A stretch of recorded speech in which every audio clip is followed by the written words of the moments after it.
61-year-old Bill McVeigh is enjoying his early retirement years as best he can, doing the things he enjoys most, like working in his garden and chipping golf balls in the backyard. But it can't be easy losing himself in these simple pleasures, because McVeigh has lived much of the past 6 years in the eye of a hurricane.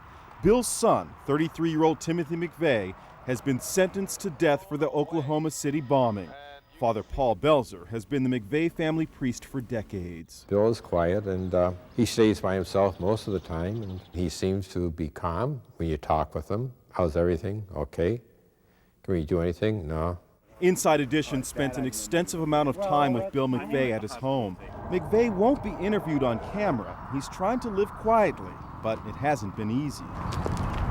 In our in-depth off-camera interviews, Bill told us that when he's visited his son in jail, Timothy has seemed like the same good-natured kid he's always known. Bill says he'll never understand how his son or anyone could do anything like what was done in Oklahoma. Dan Herbeck and Lou Michel are the authors of American Terrorist. He is crestfallen by what happened in this bombing. When it first happened, he was astounded to hear that all these innocent people were killed.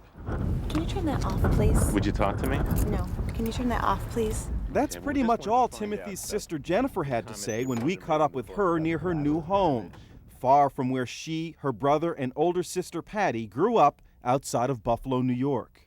Jennifer wants to be left alone. She was living in her family's hometown when her brother was arrested, and she's since moved far away, starting a new life as a middle school teacher. People may change superficially, but not underneath. Elizabeth and John McDermott were close friends and next-door neighbors of the McVeighs when both families were raising their children. We asked them how the horror of Oklahoma City has changed the father of America's worst terrorist. Externally, not tremendously, but I'm sure inside he's churning and churning and churning. This is where it all began, with the marriage of Bill and Mickey McVeigh in 1965. The marriage ended in 1984 when Tim was 16 years old.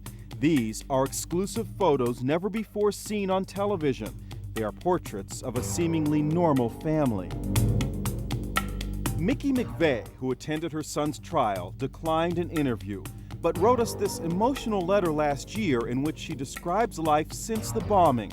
She says she's had to give up everything she had to start a new life, and says she's been harassed and treated as a nothing, and that the family has been mocked and treated like criminals.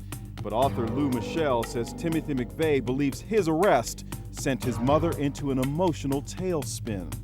With Timothy McVeigh's mother, it accelerated mental illness, McVeigh believes, and she has since been hospitalized involuntarily at 3 psychiatric facilities. And he believes that the pressures and being the mother of the Oklahoma City bomber accelerated her psychiatric problems. 2 years ago, Mickey McVeigh created an uproar when she said it was time for survivors to get over their anger. She said she didn't mean to offend anyone, but many were. Anthony Cooper lost his grandson and daughter-in-law in Oklahoma. He'll never get over his loss. He doesn't blame the McVeigh family. He just wants Timothy McVeigh executed. Tim not only killed my family, but basically he injured his own family to the point where they will be grieving for the rest of their lives also.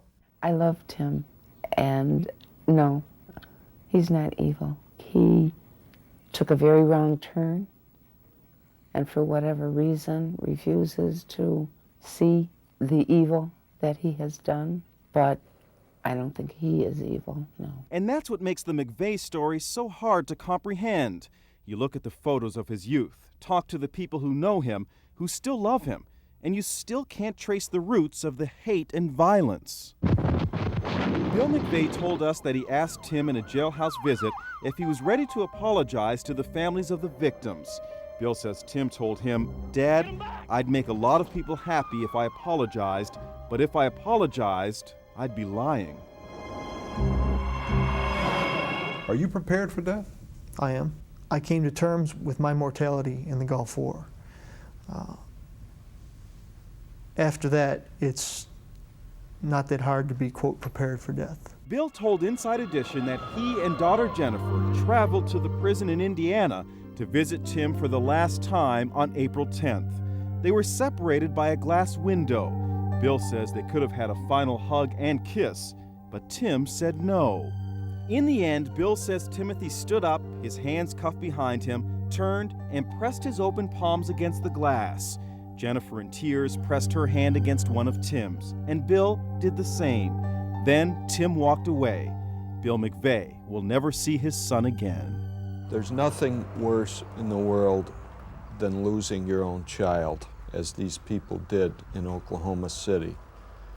But I think almost as horrific would be what Bill McVeigh went through.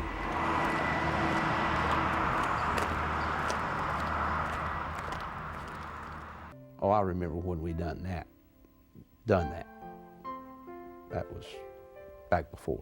Anthony Cooper has also spent the past 2 years picking up the pieces of his life. A life without his grandson Christopher and his daughter-in-law Dana, who ran the building's daycare center. The pain has eased somewhat, but as for his anger...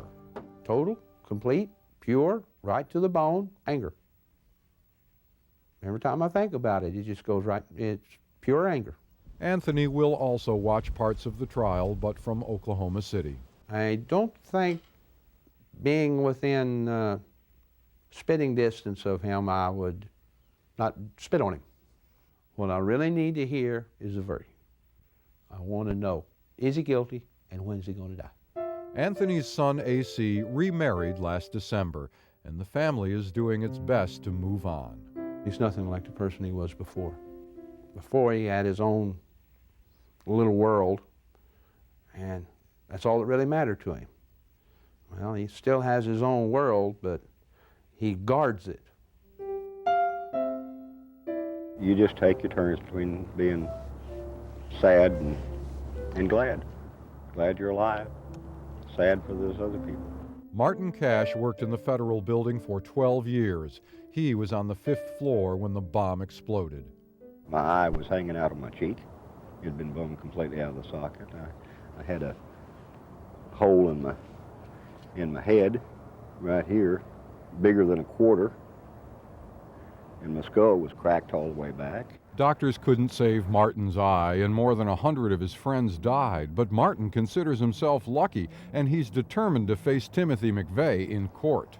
Well, no, I survived, and that I think he's stupid, I think he's naive, I think he's just a kid that doesn't know what's going on in the world. It's quiet here now in Oklahoma City, but the cries of those who died still echo through this somber street. And although it may be difficult for some families and survivors to watch the trial, they will do it in the name of all those who cannot.